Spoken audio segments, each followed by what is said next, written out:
네, 오늘 정치권 이슈들은 신성범 전 의원, 배종호 세한대 교수와 함께 자세하게 짚어보겠습니다. 어서 어서 오십시오. 안녕하세요. 네, 안녕하십니까. 네, 먼저 국민의힘 전당대회 얘기부터 해보도록 하겠습니다. 나경원 전 의원의 출마를 둘러싼 논란이 증폭되고 있는 모습입니다. 나 전 의원이 자신이 저출산 고령사회 부위원장직에서 해임된 것은 윤석열 대통령의 본의가 아니라 이것이 왜곡 이 전달 과정에서 있었을 것이다. 이런 글을 SNS에 올렸는데 대통령실이 즉각 이 주장을 부인하면서 공개적으로 반박을 했습니다. 먼저 나 전 의원의 발언은 좀 어떻게 보셨습니까? 나경원 전 의원 입장에서는 마음속에 전략이 있었던 거죠. 그러니까 적어도 윤석열 대통령과는 각을 척을 지지 않는다. 다만 윤석열 대통령 둘러싼 저 문제는 내가 명확하게 짚고 넘어가겠다. 약간 분리 전략이었는데 그것도 대통령실이나 윤핵관 이른바 지금 주류들도 모를 리가 없단 말이에요. 당권파들 모를 리가 없는 거잖아요. 그러니까 약점을 찾아낸 거죠. 무슨 말이냐 보십시오. 그 나경원 전 의원이 마지막에 이 대목을 한 거예요. 자, SNS에 어떤 글을 올렸습니까? 페이스북에 올린 글을 보면 자기가 해임당한 걸 분명 최종적으로 대통령이 내린 결정이다. 그래서 나는 존중한다고 했는데 그 과정에서 전달로 왜곡은 있었다고 본다. 여기까지는 괜찮았는데 뭐 할 수 있는 말이잖아요. 근데 한 줄을 더 붙여. 그러기에 해임이 대통령의 본의가 아니라고 생각한다. 요 한 줄 때문에 문제가 된 거예요. 요 한 줄 때문에. 네. 그러니까 보고를 받은 예를 들어서 뭐 다른 사람들은 대통령도 보고를 안 받았겠어요. 그러면 나를 완전히 뭐 내가 누구 말 듣고 하는 사람으로 보는 거야라는 이야기를 상상컨대 제 추측컨대는 했을 테고. 그러니까 대통령 비서실장이 나와서 우리 다 감안해서 정확한 진상 파악하고 내린 결정이다. 해임은 함부로 한 게 아니라 대통령이 함부로 한 게 아니라 다 진상 파악하고 내린 결정이다라고 했고 대통령 비서실장이 나오니까 그 다음에는 당에서 초선 의원들 40여 명이 연명을 해가지고 이름 내고 공격한 거죠. 그러니까 이게 이제 어떻게 정확하게 보면 나경원 전 의원 빌미를 준 거예요. 그 전에 돌아가면 나경원 전 의원에 대해서 장제원 의원님이 너무 거세게 공격함으로써 나경원 전 의원에 대한 동정론이 일고 당내에서도 저렇게까지 할 필요 없잖아라는 의견이 올라왔잖아요. 네. 그 여론이 좀 반영됐단 말이에요. 그런데 여기에 너무 또 나경원 전 의원이 방심했던 거예요. 그래서 적절하게 하면 될 걸 갖다 꼭 대통령의 본의가 아니었다고 나 생각한다. 이 한 줄 때문에 어떻게 보면 다 빌미를 줬다. 이렇게 딱 보면 정확한 거예요. 네, 대통령의 본의가 아닐 것이라는 빌미를 줬다 이런 분석이신데요. 제가 볼 때는 뭐 무슨 말을 해도 빌미를 잡아내지 않겠습니까? 지금 나경원 전 의원 같은 경우에 이 상황을 더 어렵게 하려고 던진 메시지는 아니겠죠. 말씀하신 대로 자신은 윤석열 대통령의 성공을 바란다. 다만 지금 윤석열 대통령의 성공을 저해하는 무리들이 있는데 그 무리들은 친윤인이다. 그래서 원조 윤핵관 내지는 친윤들이 결국은 이간질해서 자신에 대한 해임도 진행이 된 것이다. 라면서 이른바 윤석열 대통령과 윤핵관들을 분리하는 그런 전략을 내놨는데 결과적으로 지금 패착이 되는 그런 상황이 됐어요. 왜냐하면 이런 메시지를 내놓으니까 당장 대통령실에서 여기에 대해서 이제 공개적으로 비서실장이 입장문을 내가지고 반박을 했고 두 번째로는 초선 의원들이 50명이나 나서가지고 성명서를 발표하면서 지금 나경원 전 의원의 공식 사과까지 요구하는 그런 상황. 그리고 또 재선 의원들도 지금 공동성명서를 준비하고 있다고 하는 그런 상황. 그러니까 첩첩산중 사면 초과로 계속 가고 있는 거죠. 여기에다가 또 이제 홍준표 지사, 시장 등 광역단체장들도 나서가지고 지금 나경원 전 의원에 대해서 맹공을 펼치고 있는 이런 상황. 그러다 보니까 나경원 전 의원이 이제 오늘 오전에 대전시당의 행사에 참여하기로 돼 있었는데 이걸 지금 전면 취소하고 사실상 다시 자명하는 그런 상황에 들어갔는데 지금 상황이 이제 굉장히 앞으로 중요한 분수령이 될 것 같아요. 나경원 전 의원이 앞으로 다시 동력을 정리해서 출마 행보를 할 수 있을지 아니면 이대로 들어갈지 본인 입장에서는 뭐 윤석열 대통령이 귀국하는 21일쯤에 입장을 정리하겠다라는 이제 그런 계획인데 그보다 더 입장이 빨라질 수도 있지 않겠나 이런 생각도 듭니다. 네. 지금 김대기 대통령 비서실장의 입장이 나온 것이 나경원 전 의원이 SNS에 글을 올린 지 6시간 만에 상당히 이른 시간에 이 글이 나왔습니다. 반응이 나왔습니다. 지금 대통령이 순방 중임에도 불구하고 이렇게 대통령실에서 굉장히 빠르게 대응한 배경은 좀 어떻게 저희가 봐야겠습니까? 우선 대통령이 외국 나가 있는 상황에서 국내 상황에 대한 보고도 받아볼 테고 이런 언론 보도나 이게 다 전달이 안 되겠습니까? 그러면은 도대체 내가 밖에 나와서 이렇게 예를 들어서 대통령 입장에서는 고시하고 이렇게 했는데 이 문제가 아직까지도 이렇게 시끄럽단 말이냐라고 함직한 거고 그럼 거기에 대해서 분명히 입장을 내라라고 지시해서 가능성이 높은 거죠. 그러니까 그 지시를 받아서 김대기 비서실장이 했다고 보는 게 합리적인 거고 그게 네. 맞을 겁니다. 그다음에 대통령이 나오니까 당에서는 보기에는 읽어보니까 아까 보았던 그 대목이 특히나 국민과 대통령을 이간한다는 이런 대목 그리고 국민들로부터 결국 멀어지게 한다. 대통령 근처 사람들 때문에 이런 논리가 의원들이 보기에는 몇 사람이 있어서 이 대통령을 모독하는 거 아니냐. 윤석열 대통령이 이러면 다른 사람 말 듣고 그 사람들 말 듣고 했단 말이야. 모욕적이다라고 해서 자 성명을 내자 해가지고 됐을 테고 의원들 입장에서는 뭐 그게 또 어떻게 보면은 또 대통령 생각도 김대기 실장을 통해서 확인된 마당에 서명하자 그러는데 안 하기도 뭐하고 해서 한 거죠. 뭐. 네. 앞서서 교수님께서도 언급을 해주셨지만 지금 국민의힘의 재선 의원들도 성명서 발표를 검토하고 있는 상황이고 초선 의원들은 이미 공식 사과를 촉구한 상황입니다. 여기에 더해서 홍준표 대구시장과 김태흠 충남지사도 나경원 전 의원을 겨냥한 강한 비판을 좀 쏟아냈는데 이 배경은 좀 어떻게 봐야겠습니까? 이걸 어떻게 봐야 될까? 그러니까 홍준표 시장이나 김태흠 의원이 한 당인으로서 저는 뭐 의원 제시는 할 수 있다고 보는데 이게 한꺼번에 쏟아지니까 어떻게 해야 될지 잘 모르겠단 말이에요. 초선 의원들이 나경원 전 의원의 지금 발언이 잘못됐다고 하면 개인적으로 SNS에 올리거나 아니면 문자를 보내서 항의하거나 하는 것은 충분히 저는 있을 수 있다고 보는 건데 이게 집단적으로 서명을 하고 이름을 올리는 행위 자체는 굉장히 이게 집단 정치행위란 말이에요. 그럼 왜 이런 것까지 나왔을까 하는 대목은 좀 다르게 봐야 되는 대목이 있다. 판단은 다른 영역이다. 특히나 홍준표 시장 같은 경우는 이걸 뭐라 그럴까? 어젠가는 나경원 전 의원이 마치 부동산 투기 의혹에 휩싸여서 장관이 안 된 것처럼 그것도 해명하라고 하고 오늘은 보니까 부창부수 그러니까 남편 부장판사 김모 부장판사가 부창부수 부부가 뭐 출세하려고 애쓰는 것처럼 이런 대목 공개하는 것은 제가 보기에는 뭐랄까 사실이 맞는지 안 맞는지는 모르겠지만 굉장히 좀 개인적인 감정이 있는 거라는 생각이 들 정도다. 이런 일련의 흐름, 초선 재선들의 움직임, 홍준표 시장, 김태흠 지사 이런 일련의 움직임이 설사 나경원 전 의원의 처신에 정치적으로 굉장히 문제가 많다고 하더라도 어떻게 비치냐면은 낙정하석이에요. 낙정하석. 우물물에 빠졌는데 뒤에서 돌 던지는 꼴이다. 이렇게 볼 가능성이 많고 제가 보기에는 제3자를 국민들이 어떻게 보느냐가 핵심일 것 같아요. 당원들과 국민들이 이 사안을 어떻게 보느냐. 정말 나경원 전 의원이 자기 정치만 하다가 드디어 애매한 처신을 하다가 이렇게 됐다고 보는 건지 애매한 줄타기를 하다 결국은 당하고 있다고 보는 것인지 아니면 좀 심한 거 아니라고 볼지는 저도 아직 잘 모르겠습니다. 네.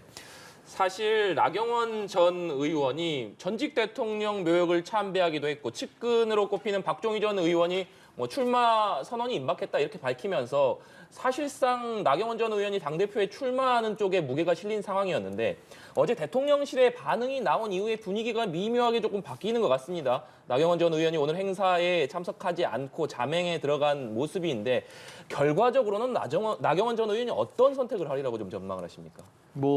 상당히 어려운 선택의 순간이 기다리고 있는데 나경원 전 의원조차도 지금 갈팡질팡하는 그런 상황. 그러다 보니까 행보 자체가 지금 갈팡질팡하고 있지 않습니까? 그래서 최종적으로 본인이 선택을 하겠는데 어떤 선택을 할지를 여기서는 좀 예단하기는 좀 어려울 것 같아요.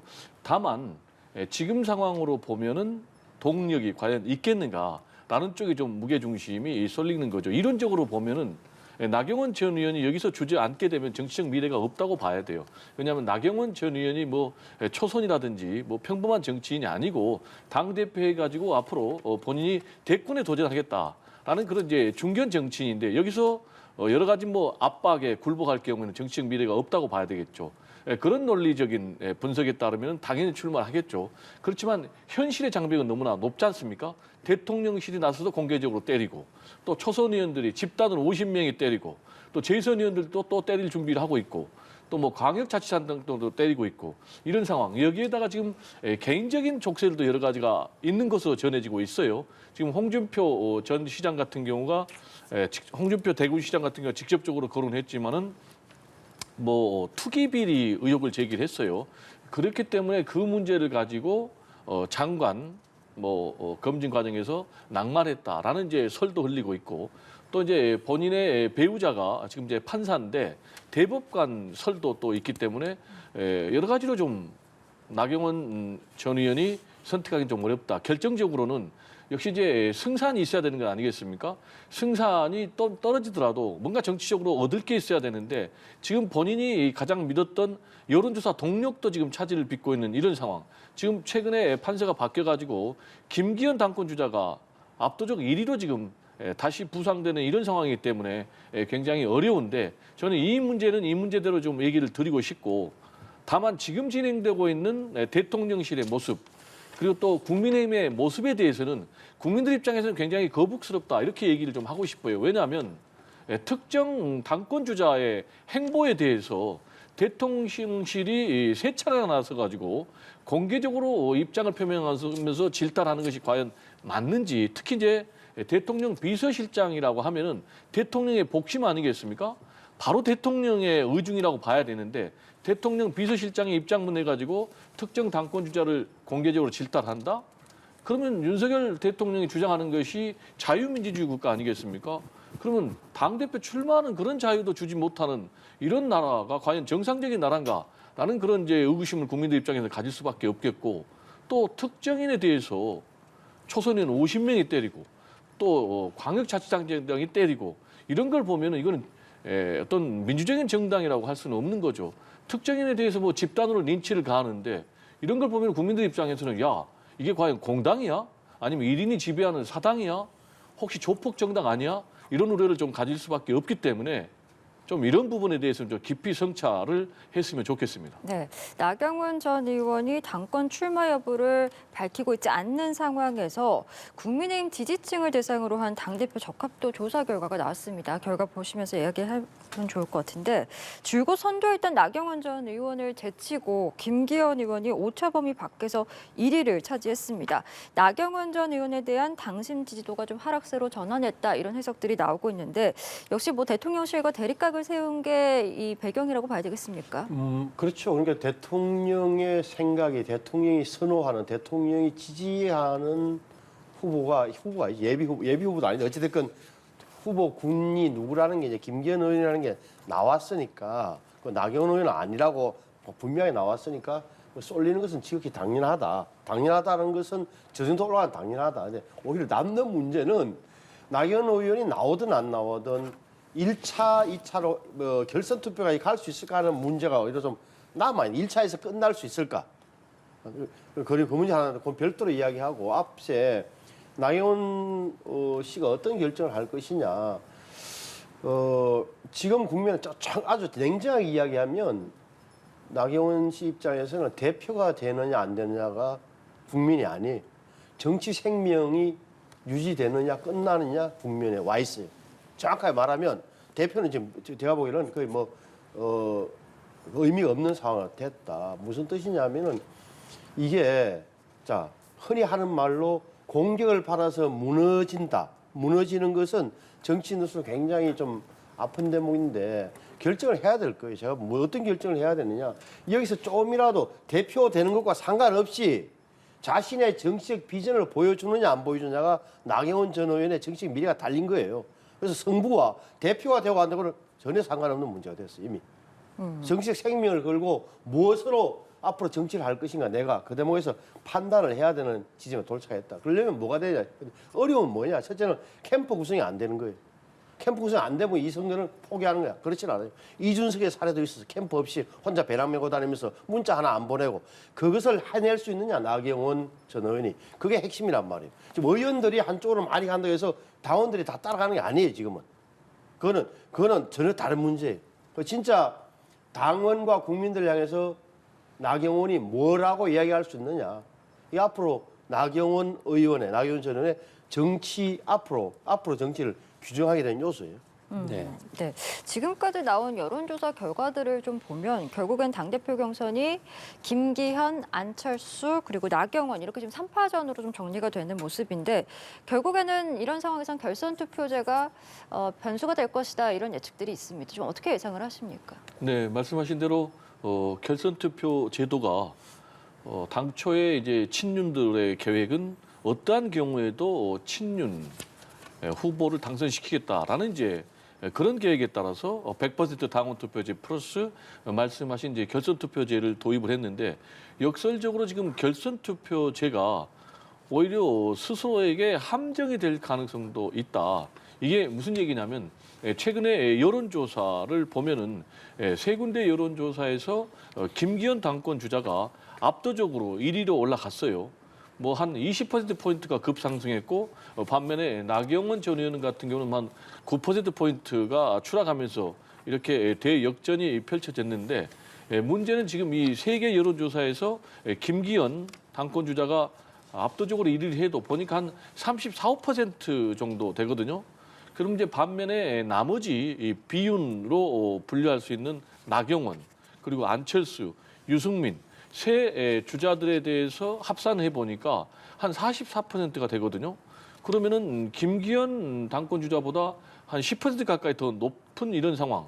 그러면은 만약에 나경원 전 의원이 됐든 안철수 의원이 됐든 누군가하고 김기현 당권 주자하고 1대1 결선 투표를 하게 될 경우는 역전 가능성이 충분히 있다. 여기에다가 아까 신 의원께서는 말씀하셨지만 윤심과 당심, 즉 책임 당원들의 선택이 다를 수가 있거든요. 그렇기 때문에 이제 굉장히 위험해지기 때문에 다시 돌아와서 대통령실까지 나서서 나경원 전 의원을 때리고 그리고 뭐 초선 의원들도 집단적으로 나경원 의원을 때리는 이유는 역시 주저앉혀가지고 1차 투표가 사실상 그럼 양자대결 구도가 되거든요. 김기현 또 그리고 안철수 그렇기 때문에 이제 1차 투표에서 과반 이상의 득표를 해가지고 승부를 결정짓겠다라는 이제 그런 계산을 갖고 움직이고 있는 상황이 아닌가 이렇게 분석이 됩니다. 네. 김기현 의원 같은 경우에는 이 초반에 당대표 선거 출마를 선언할 당시만 하더라도 친윤계 핵심으로 꼽히는 장제원 의원과의 김장연대를 강조하는 모습이었습니다. 맛있는 김장을 담가서 국민 밥상에 올려놓겠다 이런 얘기도 하긴 했었는데 최근 들어서는 김장철이 지났다. 연대와 포용, 탕평에 연포탕을 끓이겠다. 이렇게 얘기를 하면서 김장연대보다는 탕평 쪽으로 무게중심으로 옮겨가는 모습을 보이고 있는데 이 배경은 어떻게 봐야겠습니까? 당내에 세력을 만들고 있었던 장제원 의원과 함께 가는 게 훨씬 초반에는 좋았는데 후반으로 갈수록 이게 한계를 보이잖아요. 그러니까 김기현 의원이 오히려 좀 더 주목도가 떨어지고 장제원 의원이 커 보이는 대목. 그리고 심지어는 이제 당내에서 보자면 특정인이 너무 바로하고 득실하는 건 아니라 독주하는 게 아니라 이게 견제 심리가 붙은 데다 그것을 나경원 전 의원이 온판 가져갈 뻔한 분위기가 있었단 말이에요. 아차 싶었던 거죠. 그러니까 여기서는 장제원 의원이 뒤로 빠져주는 게 좋다고 전략적으로 판단을 한 거예요. 그러니까 김장연대 이야기 안 하는 거고 오히려 김기현 의원 입장에서는 이러다가는 잘못하면 견제구에 걸릴 수 있다. 당내에 이래서 잘 본 거예요. 연포탕, 연대 포용 탕평. 그러니까 한쪽으로 쏠리지 않는다. 나도 내가 대표되더라도 어떻게 넓게 가겠다는 이야기를 할 수밖에 없는 거다. 근데 이 대목이 좋은데 지금 만약에 나경원 의원이 나오기를 가장 바라고 있는 사람은 지금은 냉정히 말하면 안철수 의원 입장에서는 나경원 전 의원이 나와줘야 결선 투표까지 갈 수 있다는 생각을 할 테고 그래서 계속 나오라고 할 텐데 나왔으면 좋겠다는 생각을 할 텐데 나경원 의원이 어떤 판단을 할지는 저도 모르겠어요. 제가 뭐 통화도 안 해봤고 했습니다. 근데 참 어려운 문제로 가고 있다. 이게 왜 그러냐면은 지금 정권 초반 1년이 안 된 상태에서의 여당 대표 뽑는다는 게 여러 가지 변수가 많은데 지금은 결정적 변수는 아직 윤심이라는 뭐 확정된 단계인데 또 일변도로 가는 것, 또 독주하는 것 여기에 대해서는 결선 투표까지 가면 연결된단 말이에요. 지난번에 이용호 의원이라고 이용호 의원 맞죠? 이용호 의원이 원내대표 나왔을 때 원내대표 선거에 42표 받았어요. 우리 당에 온 지 얼마 안 되는 분이에요. 잘 모르는 사람인데 이게 당내에도 완벽하게 한쪽으로 안 쏠린다면 어느 당이든 그런 대목도 김기현 선두를 달리고 있는 김기현 의원 입장에서는 유심히 봐줘야 돼요. 네, 알겠습니다. 민주당 얘기를 좀 해보도록 하겠습니다. 대장동 의혹과 관련해서 검찰의 소환 통보를 받은 이재명 대표가 검찰에 출석을 할 것이냐 관심을 모으고 있었는데 이재명 대표가 검찰 소환에 응하기로 했다라는 소식이 들어와 있습니다. 이재명 대표가 현재 서울 망원시장에서 민생행보를 벌이고 민생행보 뒤에 검찰 소환과 관련된 입장을 밝혔는데 28일 오는 토요일에 검찰에 출석을 하겠다 이렇게 밝혔습니다. 이재명 대표는 주중에는 일을 해야 되기 때문에 검찰에서 요구한 27일이 아니고 28일인 토요일에 검찰에 출석을 해서 입장을 밝히겠다 이렇게 얘기를 했습니다. 교수님 먼저 이재명 대표가 지난 10일에 성남FC 후원금 사건으로 검찰을 출석을 한 상태였기 때문에 이번에 과연 출석을 할 것이냐 관심이 모인 상황이었습니다. 그런데 당내에서는 검찰의 무도한 어떤 행태에 호락호락하게 대응해서는 안 된다. 이런 얘기들이 나오면서 내부적으로는 불응하는 쪽으로 무게가 실렸다. 이렇게 전해지고 있었는데 이재명 대표가 다시 한번 검찰에 나가기로 결정한 배경 좀 어떻게 봐야겠습니까? 뭐 한마디로 정면 돌파하겠다라는 것이죠. 왜냐하면은 정면 돌파하지 않고는 지금 사법 리스크를 극복하기 어렵다 이렇게 판단한 것 같아요.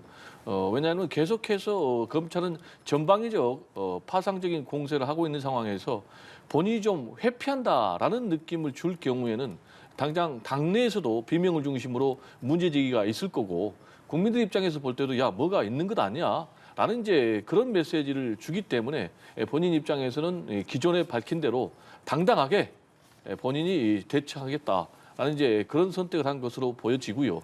두 번째로는 지난번에 이제 성남 FC 후원금 의혹 수사와 관련해서 본인이 출석하면서 답변서를 사실상 다 준비를 해가지고 그 답변서 중심으로 답변했지 않습니까? 네. 따라서 이번에도 그 패턴을 하면 되지 않겠나라는 생각을 좀 제가 볼 때는 해보고요.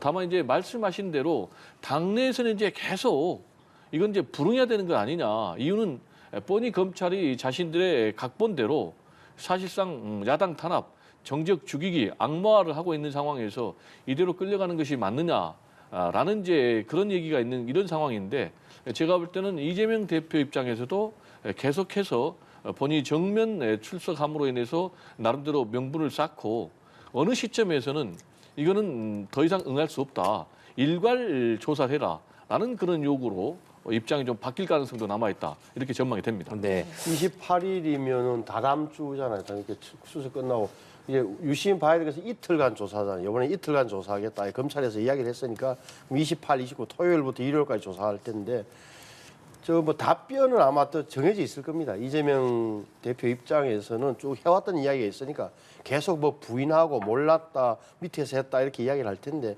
또 그 사실도 그렇게 답변할 것이라는 것도 검찰이 예상 다 하고 있는 거죠. 예를 들어서 대장동 사업의 첫 출발, 왜 이것을 특수 목적법, 사업 목적법이 SPC로 했느냐, 왜 건설사를 빼라고 지시했느냐, 왜 성남 도시개발공사와 SPC를 만들어서 성남의 뜰이라는 만들어서 화천대유가 개입할 거 만들었느냐, 나는 모른다, 나는 밑에서 갔다. 이런 답변이 진행될 때 이미 검찰은 여러 실무자들의 조사를 통해서 어느 단계에서 시장님이 사인을 했지 않느냐 이렇게 들이대고 이제 이런 추궁하는 이런 자 되겠죠. 부인하고 이제 이렇게 될 텐데 제가 보기에는 뭐 그러니까 이건 조사는 사실 어떻게 보면 그런 의미에서는 야 요식 행위에 있어 요식 행위라고 보는 거예요. 그래서 주 전장터는 법원이 될 거란 말이에요. 구속하느냐 안 하면 남아 구속영장을 치느냐 아니면 기소는 뭐 정해진 것처럼 보여주고 왜 지금까지 조사한 대목이 다 있기 때문에 그런 거예요.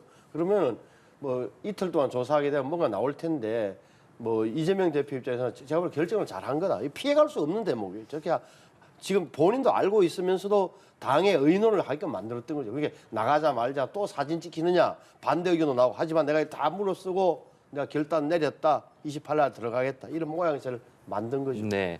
지금 이재명 대표가 밝힌 입장을 보면 이 잘못이 없지만 검찰이 또 오라고 하니 갈 것이다. 당당하게 맞서겠다. 이런 얘기를 했고 또 주목되는 부분이 민주당 국회의원들이 이번 검찰 소환에 대해서 관심이 굉장히 많겠지만 그 시간에 당무에 충실하고 국정에 충실해 주길 바란다 이렇게 얘기를 하면서 변호사 한 명만 대동하고 당당하게 검찰에 나가겠다 이런 입장을 밝혔습니다. 아무래도 지난 성남FC 출석 때는 당 의원들 특히 지도부에서도 많은 인원들이 왔었고 지지자들도 굉장히 많이 모인 상황이었지 않습니까? 이번에는 그때와는 좀 다른 모습을 보이겠다 이런 의지로 보이는데 어떻게 좀 평가를 하십니까? 이제 본인이 지난번에 한번 조사를 받았지 않습니까? 조사를 받아본 이제 그 경험으로는 충분히 본인이 말씀하신 대로 변호사 한 명만 대동해도 검찰의 조사에 당당하게 응할 수 있다라는 이제 판단을 한 것 같고요. 네.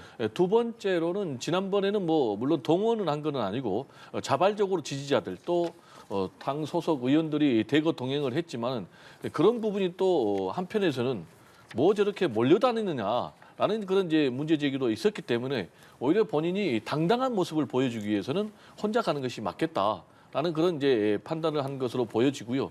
역시 이제 중요한 것은 어떤 답변을 내놓냐가 굉장히 중요한 것 아니겠습니까? 그리고 이제 이번에 성남 FC 후원금 의혹 조사와 관련해서 본인이 검찰에 제출했던 그런 이제 진술서를 공개를 했는데 그 내용을 보면은 굉장히 좀 잘 컴팩트하게 정리가 됐어요. 일단 첫 번째로는 그거는 후원금이 아니고 광고 그리고 정상적인 계약에 의해서 했다. 그리고 뭐 다른 지역 같은 경우 예를 들면 뭐 경남 FC 같은 경우도 STX 조선으로부터 200억이나 받았는데 이게 무슨 문제가 있느냐라는 것. 그리고 세 번째로는 결국은 그런 광고를 통해서 공익에 썼고 또 그 과정에서 20년 동안 방치됐던 흉물을 해결했고 기업을 유치했고 일자리를 만들었고 이제 이런 등등의 얘기를 다 했기 때문에 이번에도 역시 뭐 대장동 문제, 위례 문제에 대해서 핵심 쟁점에 대해서 나름대로 답변서를 준비하면은 충분히 잘 극복할 수 있다라는 판단에 따라서 그런 선택을 한 것이 아닌가 이렇게 분석이 됩니다. 네, 알겠습니다. 저희 오늘 두 분 말씀은 여기까지 듣겠습니다. 지금까지 신성범 전 의원, 배종호 세한대 교수와 함께 이야기 나눠봤습니다. 고맙습니다. 네, 감사합니다.